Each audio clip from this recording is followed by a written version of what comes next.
let's dive right in here. Let's talk about the big race tomorrow. That's the governor's race. Incumbent Henry McMaster facing Democrat challenger Joe Cunningham. What do you see the race? It's an uphill battle. Joe McMaster had a lot of money, a big, huge war chest, and he's the incumbent. So Joe's got a real battle tomorrow unless we can really get a huge turnout on Election Day. We had a great turnout in terms of the early voting. I mean, it's the most we've had in years, I guess. So that's a good sign. But what's going to happen on Tuesday will tell the story. So it's going to be an uphill battle, but Mac may win. I think the bigger issues that we're facing on the national level, what we are seeing with the economy, those things are really playing in because the pocketbook issues are really, I believe, driving people to the polls right now. They're looking for something different because they're recognizing something's not working, and so they're looking for a big change. I think it's going to be analogous to what we saw in 2020 in the state elections, where we flipped 3 seats for Republicans in the Senate and 2 seats in the House. But Dave, the economy is good right now. Stock market's up, record high. Pocket table issues, yes. Gasoline has gone down.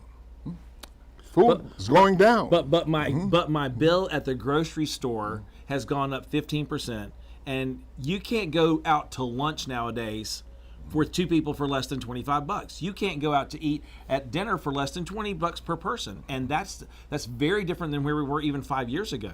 But that goes up and down, Dave. It does go up and down, but I think it's going to have to be the answer to what are we going to be doing about inflation, because we can't deny that it's there. And I think there's been a denial by some folks within the White House to turn around and say it's transitory. It's not transitory when we're having to make a decision between what are we going to eat or getting gas in the car. But remember, we just came out of, we're not out of it yet, the pandemic. Right. Which Biden inherited, and he did a wonderful job. We all inherited that one, right?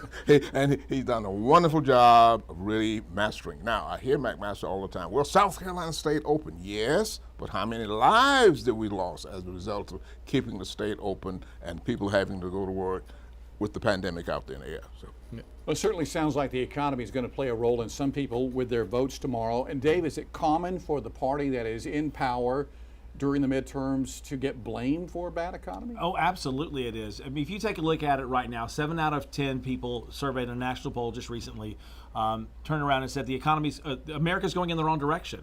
When you pair that with Joe Biden at a 39% approval rating, the math just does not add up for those two things to be a success for the party that's in power. So I think it's going to be a pull away for them. But you know what happens, David?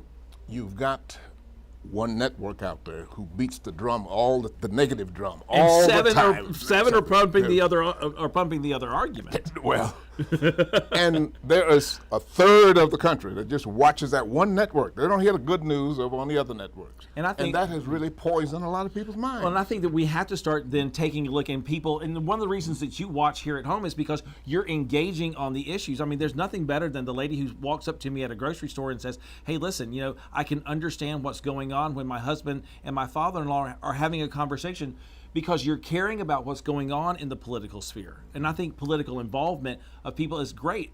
I mean, you take a look at it today.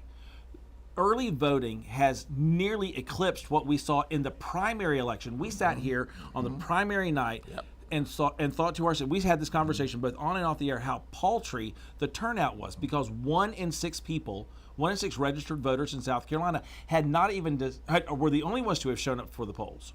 5 out of 6 people sat at home. But what happened? The legislature did a good thing. Yes, they did. By passing the early voting thing. 15 days out, and that made a heck of a difference.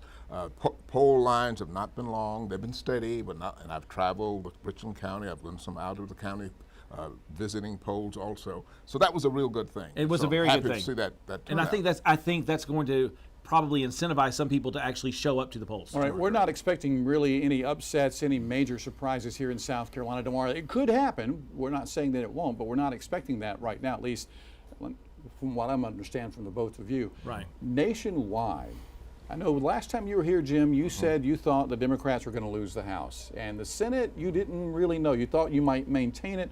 What are your thoughts tonight? I think we'll maintain the Senate and maybe even pick up a couple of seats. I'm pleased to see what's happening in Pennsylvania and what's happening in Nevada now, Arizona. A little worried about what happens there.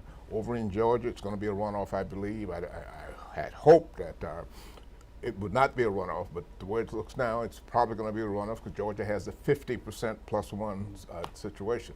But I think overall, it will not be a bloodbath for the party in power at this point, and that is the Democratic Party. I think we're going to do better than most people think. Is it going to be a bloodbath? I think that the Republicans are going to pick up anywhere between 15 and 35 seats in the House.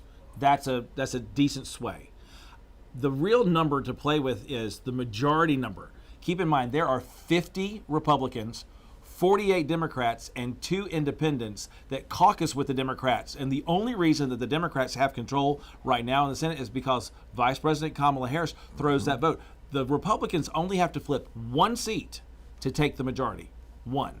That's it. But I think we're going to pick up that one.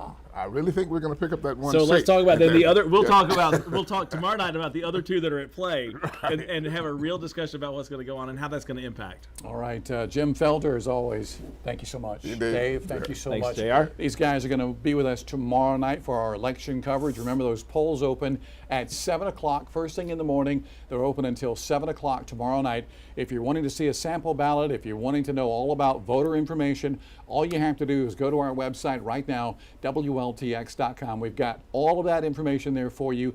Easy to understand. You can also text the word vote to 803-776-9508.